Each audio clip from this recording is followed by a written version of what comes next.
Salut, sunt Cristi și bine ați venit pe canalul Bedfish Wood and Epoxy Resin. În clipul de astăzi o să vedeți care sunt pașii pentru a face o masă de cafea din lemn masiv și rășină epoxidică.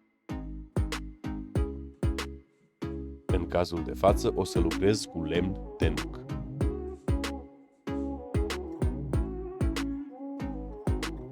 Aleg lemnul, modelul lemnului și poziționarea acestuia împreună cu clientul.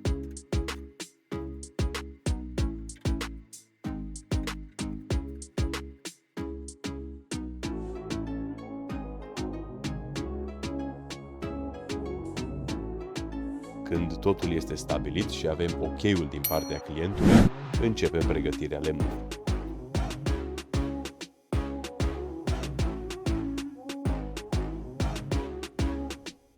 Primul lucru pe care îl fac este să îndepărtez toată coaja. Folosesc o daltă și un ciocan de cauciuc pentru zonele unde coaja este prinsă bine de lemn.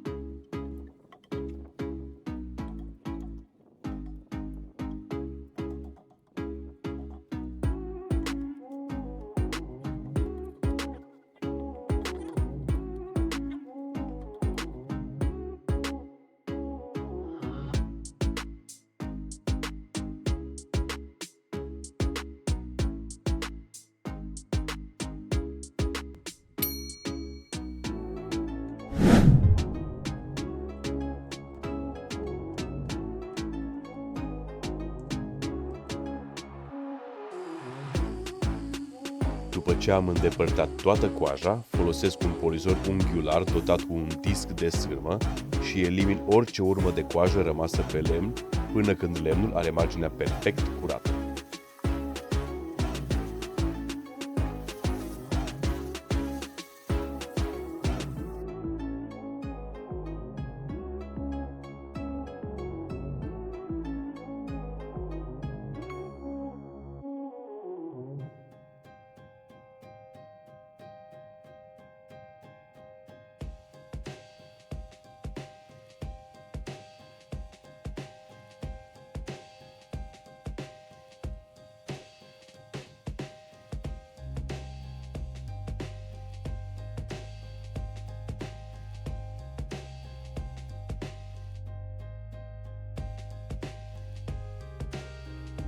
Când lemnul este perfect curat, tai lemnul la dimensiune pentru a putea să îl fixez în cofragul unde o să torn rășina.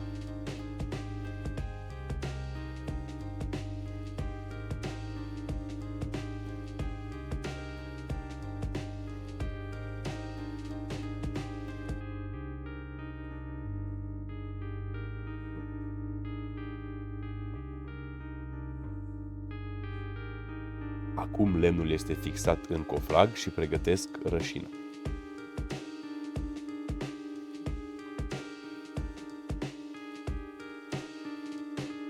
Cântăresc partea A, adică rășina, și apoi fac același lucru cu partea B, adică întăritorul.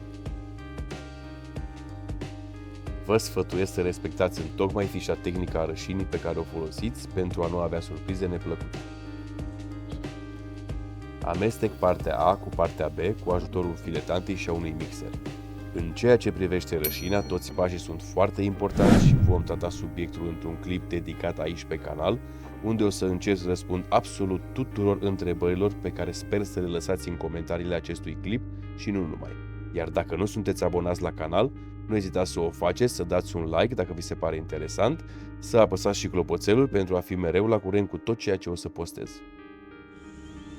Am adăugat pigmentul lichid pentru a obține culoarea dorită, după care amestec din nou foarte bine.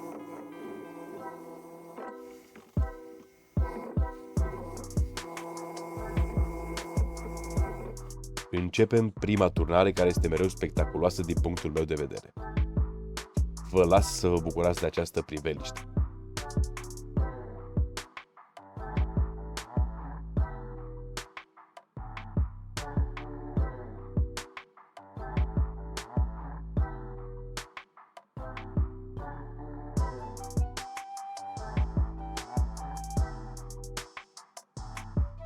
Așa arată după mai bine de 48 de ore rășina deja întărită. Având în vedere că rășina este deja tare și trebuie să turnăm încă un strat peste, o să zgârii cu un disc abraziv cu granulație mare, 60 în cazul de față, pentru ca rășina să facă priză mecanică cu stratul de sub.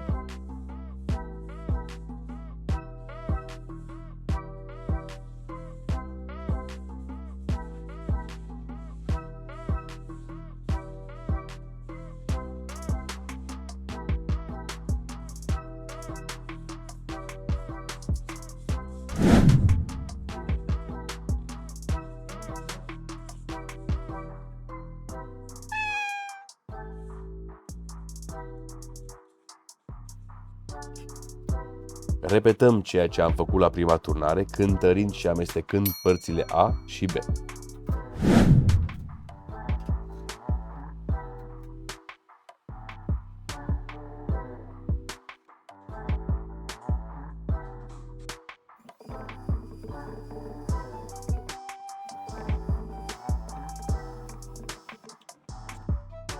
Adaug pigmentul treptat, puțin câte puțin, pentru a putea obține culoarea dorită. Nu pun mult dintr-o dată pentru a putea modifica culoarea dacă ceva nu este așa cum vreau. Dacă pun mult din prima, nu aș mai avea cum să modific această culoare.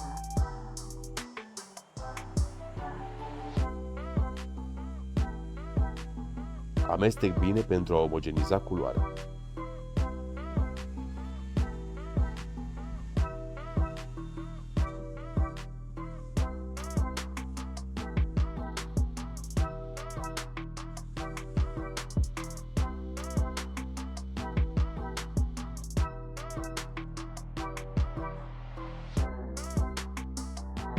Iar acum, din nou, această parte plăcută și interesantă pe care o reprezintă turnarea rășinii și felul în care aceasta se întinde pe toată suprafața.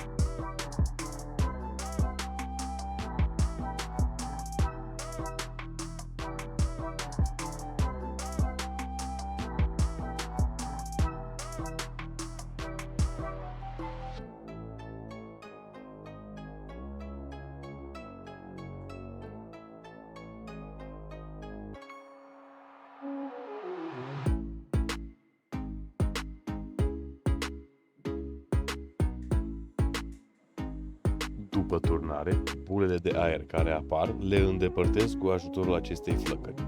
Căldura degajată de aceasta ajutând eliminarea bulelor de la suprafață.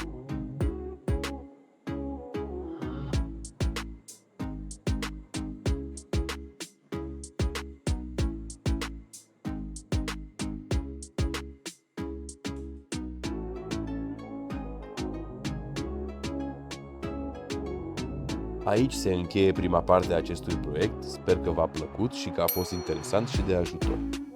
Va urma partea a doua a acestui proiect, unde veți vedea extragerea din cofrag și finisarea mesei. Nu uitați să dați un like, să lăsați un comentariu și să vă abonați la canal pentru a nu pierde următoarele clipuri. Vă mulțumim pentru vizionare și pe curând!